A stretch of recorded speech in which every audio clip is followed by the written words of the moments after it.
असलामुअलैकुम दोस्तों, पाक पंजाब टीवी दे नाल मैं तुहाडा दोस्त अब्दुल वाहिद।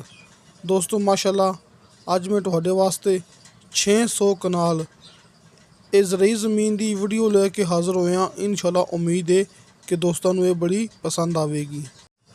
दोस्तों ये 600 कनाल ज़मीन मुकम्मल आबाद दोस्तों के सामने इक्को ही प्लाट ते बिल्कुल चौरस प्लाट ते एक मालक के नाँ ते ये ज़मीन है। इस ज़मीन की लोकेशन माशाल्लाह इन्नी प्यारी है कि मेरे हर दोस्त नूं पसंद आनी है। दोस्तों पहली गल है कि अपनी ज़मीन शहर तो दोस्तों शहर तो सिर्फ 2.5 किलोमीटर सफ़र ते अपनी ज़मीन है। तो मेन रोड तो तुसें अपनी गल नोट कर लेनी है कि मेन रोड तो सिर्फ अद्धा किलोमीटर सफ़र ते अपनी ये ज़मीन है। तो मौके तक आ रहा है रस्ता सरकारी। दोस्तों इस ज़मीन दे विच आपां दोस्तां नूं 2 टरपैनां मिल गईयां कि पानी वाले 2 बोर इत्थे होए ने। आपां दिखा एक रहे हैं, लेकिन जिहड़ी गल आपां कीती जाने आ तुसीं अपनी गल बस याद रखनी है कि 2 टरपैनां तुहानूं इहदे विच मिलणगीयां। ते इस तों इलावा 3000 माल्टे के पौधे तुहानूं इस ज़मीन के अंदर मिलणगे। दोस्तों जिहड़े कि 3000 माल्टे के पौधे ने बिल्कुल तैयारशुदा के मुकम्मल जवान के फल दे रहे ने।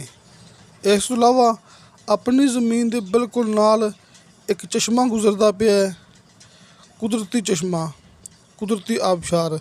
तुसीं उंदा पानी भी अपनी ज़मीन नूं लगा सकदे जी। ते 2 अदद दोस्तां नूं इहदे विच मछली फार्म मिलणगे अपनी ज़मीन के अंदर। ते बिजली वगैरह हर चीज़ मौके ते मौजूद है, क्योंकि अपनी ज़मीन बिल्कुल मेन रोड दे ते शहर दे नज़दीक। ते डेरा जिहड़ा है वो तुहानूं भरावां नूं इस ज़मीन के अंदर बहुत खूबसूरत मिलेगा। मैं दोस्तों थोड़ा जिहा दोबारा रिपीट कर देना कि अपने को 600 कनाल ज़राई ज़मीन है भी। मैं डेरा 2 बोर पानी वाले मतलब कि टरपैना 2 मछली फार्म 3000 इत्थे माल्टे के पौधे। इस तो इलावा अपनी इस ज़मीन के अंदर भरावां नूं भेड़ बकरियां का फार्म भी मिलेगा कि भेड़ बकरियां का फार्म मालक ने डेरे के बिल्कुल नाल बनाया होया है। दोस्तों ये सारी चीज़ां ज़मीन के अंदर शामिल ने कि आपां सिर्फ कीमत देनी है इस ज़मीन की जिहड़ी अपनी मालक के नाल तय होगी। किसी भी चीज़ के अलग पैसे नहीं होणगे। तो दोस्तों ज़िला चकवाल तहसील भी चकवाल, तहसीलो ज़िला चकवाल। जिवें कि मैं दोस्तों नूं एक गल कर चुके हाँ कि आपां शहर तो सिर्फ 2.5 किलोमीटर ते मेन रोड तो सिर्फ अद्धा किलोमीटर सफ़र ते आपां खड़े हुए हैं इस टाइम। तो दोस्तों 600 कनाल ज़मीन रीसेल रकबा एक मालक की ये ज़मीन एक ही बंदे ने बयान देने ने। अपन ज़मीन थोड़ी नहीं मिलनी, अपन ज़मीन बनेगी ये बिल्कुल मुकम्मल। इनकी डिमांड की है मालक ने फी कनाल के हिसाब नाल 3.5 लाख रुपया। दोस्तों 3,50,000 रुपया इनकी डिमांड है फी कनाल की। कमी पेशी प्यार मुहब्बत हो जाएगा। हाजी साहब का कॉल एंड व्हाट्सअप नंबर दोस्तों नूं सामने स्क्रीन ते मिल गया होना है।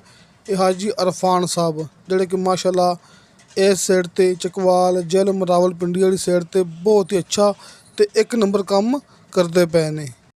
तुसीं इस नंबर ते कॉल भी कर सकते जी, व्हाट्सअप ते राबता भी कर सकते जी। व्हाट्सअप ते तुसीं चैट करनी है या फिर वॉइस मैसेज करना है।